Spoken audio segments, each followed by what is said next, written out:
Hi, this is Rusty Vanneman, Chief Investment Officer of CLS Investments, and welcome to the monthly market review. And with me is Kostya Etus, Portfolio Manager at CLS. Hi, Rusty. Great to be here. Yeah, we have so many good things to talk about today, including some good news from you. I guess let's talk about the markets. You know, it's a couple days before really the end of the quarter, and it's been an exceptional quarter, an exceptional month. And some of the highlights or lowlights is the market is down. We're going to have 2 consecutive months in a row. We're going to have our first negative quarter in the markets for It's rough. 2 years. We've had a lot of negative events for the first time in 2 years. Volatility has increased. A bright spot is emerging markets. Emerging markets are probably our most prominent portfolio emphasis is positive, which is great. So that's obviously helps CLS portfolios. Our other emphasis is on value stocks, and that hasn't worked so well as of yet, but I think we're early.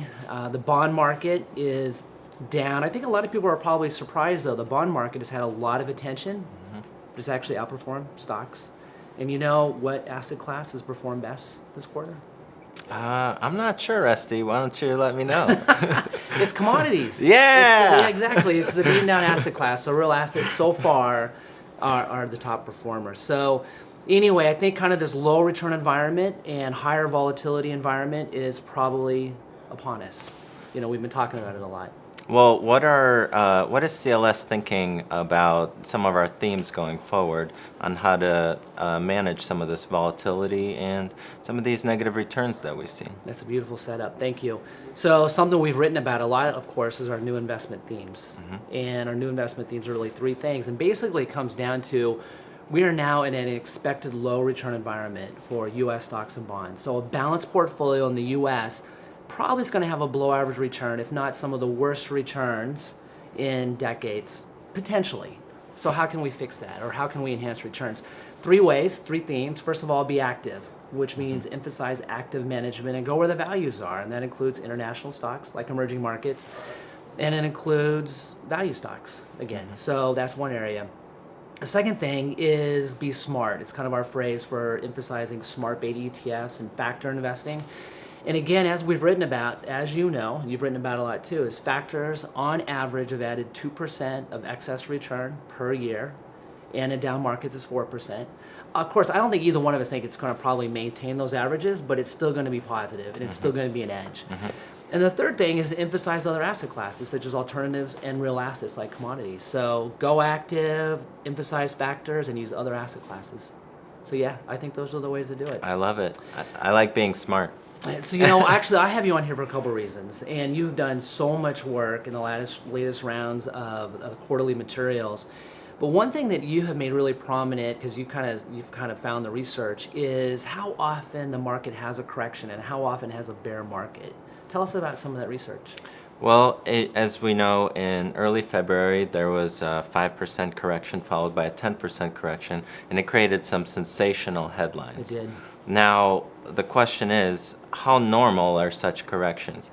And we've done some analysis, or using analysis from data from Ned Davis Research. Great firm, yeah. Analyzing data back to 1928 for the U.S. market, and we found that these corrections are a perfectly natural, normal thing, perfectly natural. So a 5% correction happens about 3 times a year. A 10% correction actually happens about once a year historically. Now this has been a People aren't used to that right now. No, Yeah. we haven't had a 5% in over a year and a 10% in over 2 years, so people kind of became complacent. But it turns out that these are very natural things. More importantly to note is that a 5% turns into a 10% correction only about 30% of the time.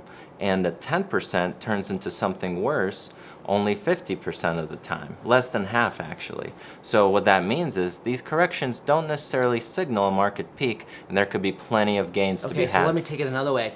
So could you say, if you see a 5% correction or 10% correction, is it a better time to buy or sell, generally speaking? Generally speaking, better time to buy.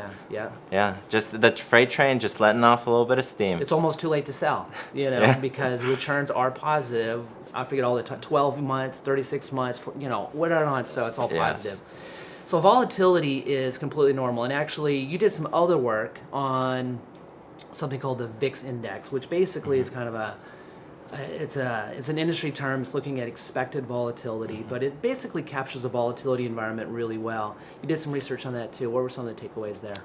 Well, if volatility, just like anything else in the markets, has very clearly defined cycles, and we've been in a low volatility environment of the cycle for the last several years. Yeah. Now volatility is starting to pick up, getting to that average line, and perhaps going forward we'll see a higher volatility environment. If you evaluate the ranges of volatility historically going back to 1990, usually this higher level of volatility is associated with below average market returns. Yeah. So basically, what the market is doing is just natural, it's normal, and it's healthy.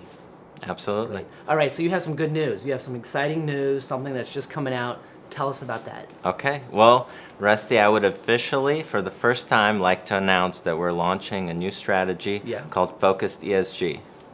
Focus ESG, that's awesome. Yeah, All right, it's there finally it is. happening. Yes. Yeah. So it is going to be 100% ESG, 100% ETFs, so low cost, and 100% equities. There have been a lot of ETF issuers launching ESG products over the last couple of years, and there's enough variety out there, enough of a universe for us to construct a fully diversified portfolio.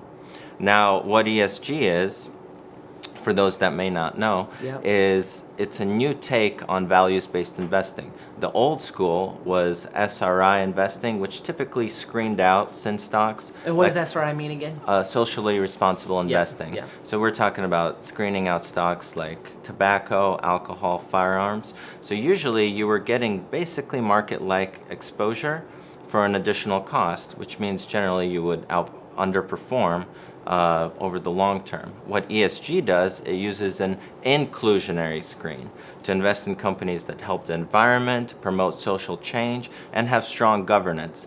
Strong governance is key because it generally leads to higher quality companies. And as we know, I've got quality tattooed on my back. Quality companies generally outperform. Don't you have on your leg too? You got quality everywhere. Quality companies tend to outperform over the long term. So you can have your cake and eat it too by investing in companies that help save the world and potential for strong returns. You've been very passionate about it. A lot of people are. I mean, it's really big among institutional investors, millennials, Europeans, and it's just exploding. And there's very passionate people here in the United States who are also very interested in it. So it's great that we're bringing that out. And it's great you have a little passion for it too. Yeah. It's good to see. It's awesome. Look forward for more stuff in the days to come on this. Great. Well, thanks, Kostya. Yeah. And thank you for your time and trust in CLS Investments.